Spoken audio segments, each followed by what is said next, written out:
Hello and welcome back to Desert DIY. If you are new here, my name is Corey.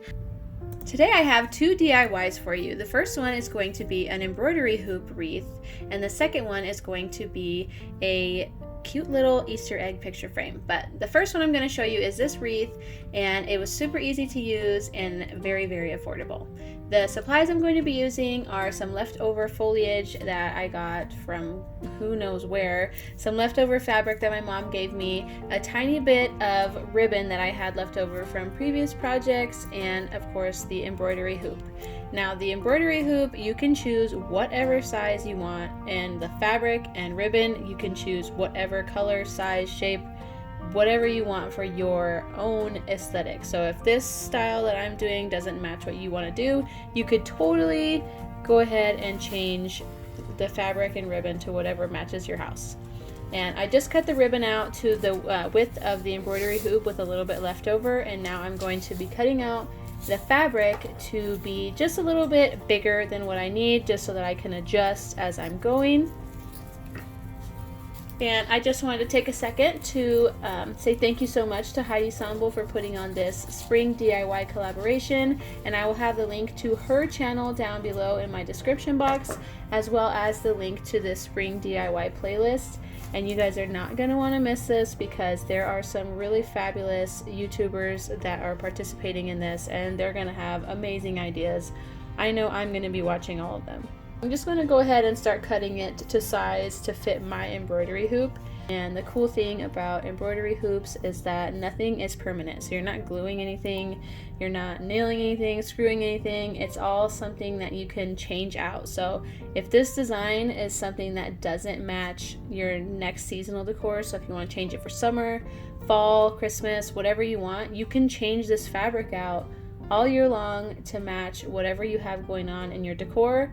And there's nothing that you're going to break or have to undo really, except unscrewing that screw and taking out the fabric and replacing it with whatever new fabric you want to put in there.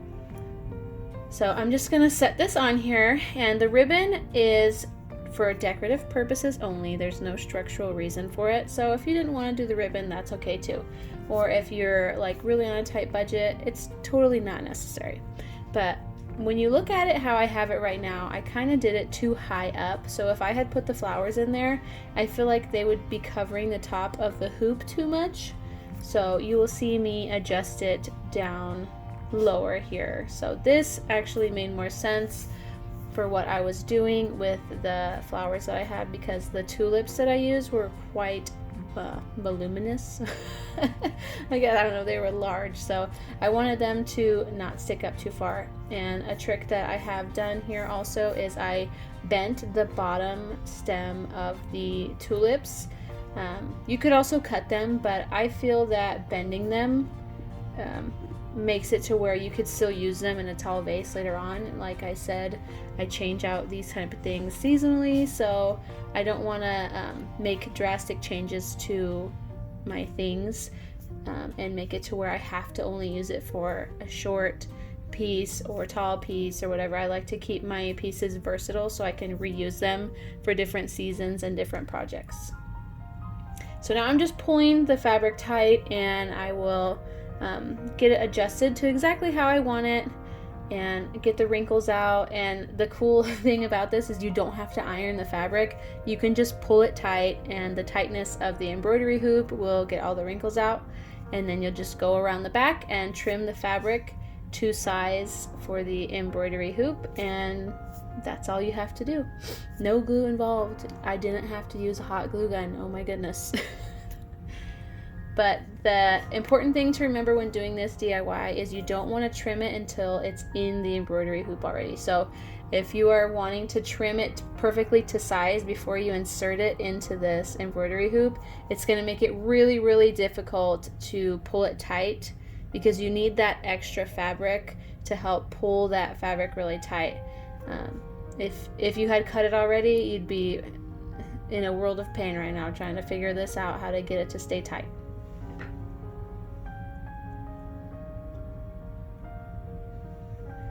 And if you have gotten this far in my video, I just want to say thank you so much for watching and supporting my channel.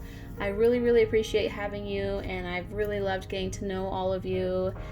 Many of you have come from other YouTubers' channels to my channel, and I just want to say thank you for taking the time to do that. And if you're enjoying this craft and if you like DIYs, then I would ask for you to please consider hitting the subscribe button and becoming a part of my DIY family and following along in my DIY journeys. But now I have all the foliage in, and I'm just gonna kind of wing it. Another thing I want to mention here when I'm talking about this foliage is you can buy this stuff from anywhere. You can get it at yard sales, you can get it at TJ Maxx, you could get it at Ross, you can get it at the Dollar Tree or the 99-cent store, Walmart, Home Goods. I do find that the biggest bang for your buck is Michael's after season sales when everything goes like 70% off. That's when I got these tulips. I can't remember where or when I bought that draping greenery, but I believe the faux lavender there is from the Dollar Tree.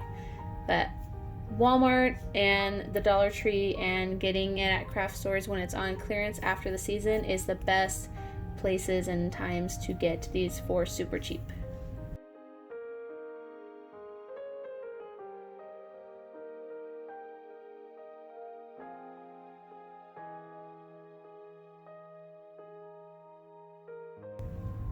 But here it is all done again, and I really like how it turned out. My next craft is going to be this Easter egg picture frame, and I wrote a little message of hi inside. I just thought that'd be a cute little cheerful saying, and I'm going to be using blue scrapbook paper, craft paint, and of course an oval egg-shaped picture frame. And this picture frame I got, it was given to me, passed down from my grandmother. She was getting rid of some stuff as she was decluttering and moving to a smaller place. And here you will see that my pen does not work. So, new pen, here we go. Whee! Okay, so we're drawing the circle around the outside of the glass. This is just going to show me what to cut out for the background of my little hi sign. And I picked out this particular paper out of a book that I had for scrapbook paper because it reminded me of robin's egg blue eggs. I have chickens, and my chickens lay different colored eggs, and I don't have any blue egg layers, so it's kind of like a thing for me. I love blue eggs because I don't have them, I guess. I have green egg layers, brown egg layers, white egg layers, but I do not have any blue, speckly, beautiful egg layers. And maybe one day I will, but for now, I'll just go ahead and make it myself into my DIY crafts. So here is my frame now without the glass, and I'm going to mix my own paint color. And I'm going to try and match it to the blue hues and tints of that blue scrapbook paper. So I have a dark, like navy blue, and then I'm going to add white to it until it gets to the color that I think will look well or go well with that scrapbook paper. And you can do this with any kind of paper that you want. I feel like springtime is mostly for pastel decor. So if you're more into the greens or the pinks or the yellows or like bluish green, then go for that. That's totally up to you how you want to do it. Yeah, you're just going to paint it right on, and it's not fancy paint. It was super cheap. I've had it for years just sitting in a craft basket in my craft room, and it's finally getting used. But my first coat is always a rough coat, and you could do the same with yours. You're never going to get perfect coverage with a first coat, so you might as well just get it done quick because the second coat is always super fast and easy.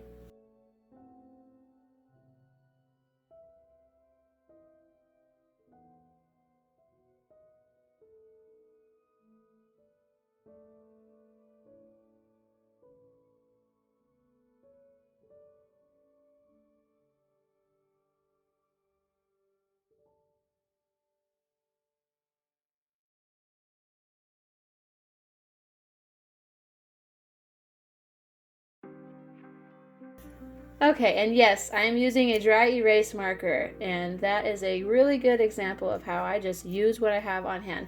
I know dry erase markers are not meant for paper, I know, and it's not good for them, but I'm really not worried about that.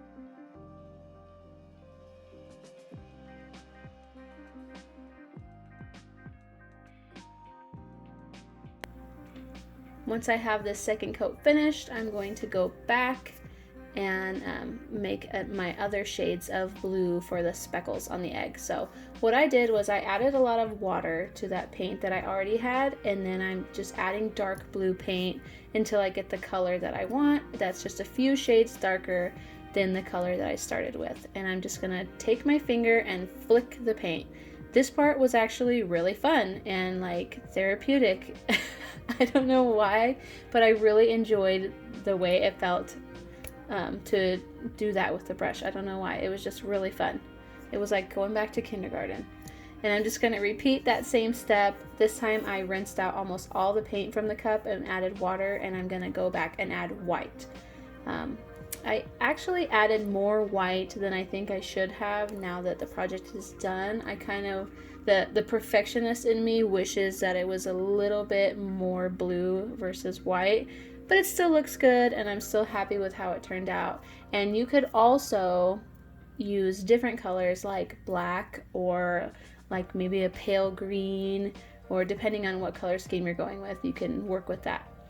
And I'm just going to go back over this high because I feel like that black lettering was just too stark, and so I'm going over it with a chalk pen actually and giving it a bit of a marbled look. And I was really just experimenting here and it turned out nice and I liked it.